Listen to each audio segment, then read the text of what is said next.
الحمدللہ رب العالمین والصلاة والسلام علی سید الانبیاء والمرسلین اما بعد فاعوذ باللہ من الشیطان الرجیم بسم اللہ الرحمن الرحیم وللہ علی الناس حج البیت من استطاع الیہ سبیلا ومن کفر فإن اللہ غنی عن العالمین۔ دین اسلام کے جو 5 ارکان ہیں جن کی بنیاد پر اسلام قائم ہے، ان میں سے ایک اہم رکن بیت اللہ کا حج ہے۔ اگر کوئی بندہ نماز کا، روزے کا، زکوٰۃ کا یا ان میں سے کسی ایک کا انکار کر دے تو وہ دائرہ اسلام سے خارج ہو جاتا ہے۔ اسی طرح اگر کوئی حج کا انکار کر دے کہ میں حج کو نہیں مانتا، اس کی کیا ضرورت ہے، کیوں اتنا پیسہ خرچ کرتے ہیں، تو وہ بھی گویا کہ دائرہ اسلام سے خارج ہو جاتا ہے۔ اور اگر کوئی بلا وجہ اس میں تاخیر کرتا ہے اور حج نہیں کرتا، سستی کرتا ہے، کوتاہی کرتا ہے، تو وہ عند اللہ مجرم ہے، وہ اللہ کے ہاں جواب دہ ہے کہ اس نے بیت اللہ کا حج کیوں نہیں کیا۔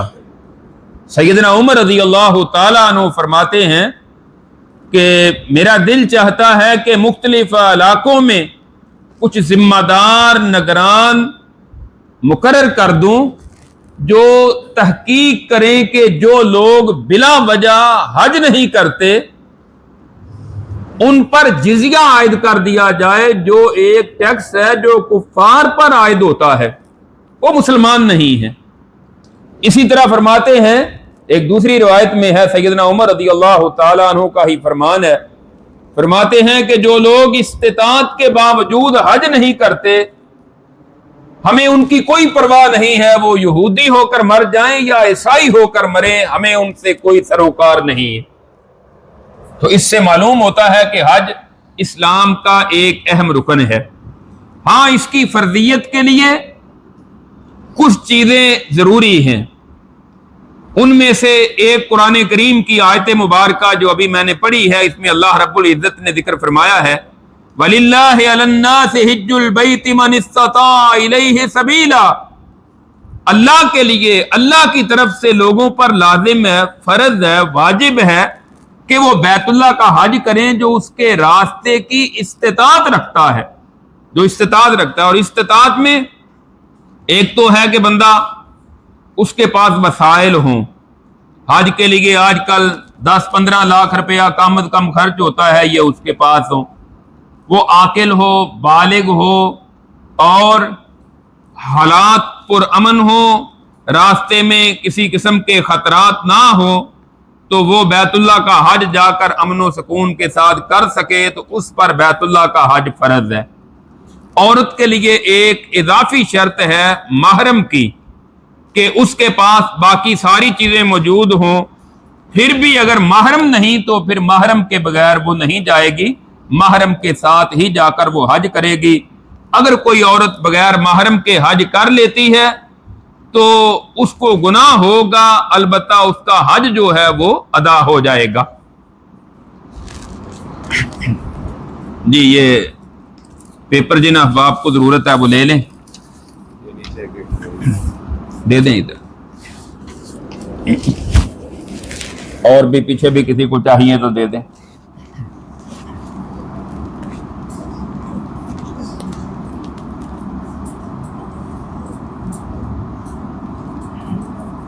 رسول اللہ صلی اللہ علیہ وسلم نے فرمایا کہ لوگو، اللہ نے تم پر حج فرض کیا ہے، لہذا حج کرو۔ ایک صحابی کہتے ہیں اللہ کے رسول صلی اللہ علیہ وسلم، کیا ہر سال فرض ہے؟ آپ نے خاموشی اختیار کی۔ دوسری مرتبہ پھر کہتے ہیں افی کل عام یا رسول اللہ، اللہ کے رسول کیا ہر مرتبہ فرض ہے؟ آپ نے خاموشی اختیار کی۔ تیسری مرتبہ پھر یہی سوال دہرایا، کیا ہر سال فرض ہے؟ آپ نے فرمایا اگر میں کہہ دیتا کہ ہاں تو پھر ہر سال فرض ہو جاتا، پھر تم اس کی طاقت نہیں رکھتے، تمہارے لیے یہ مشکل ہو جاتا۔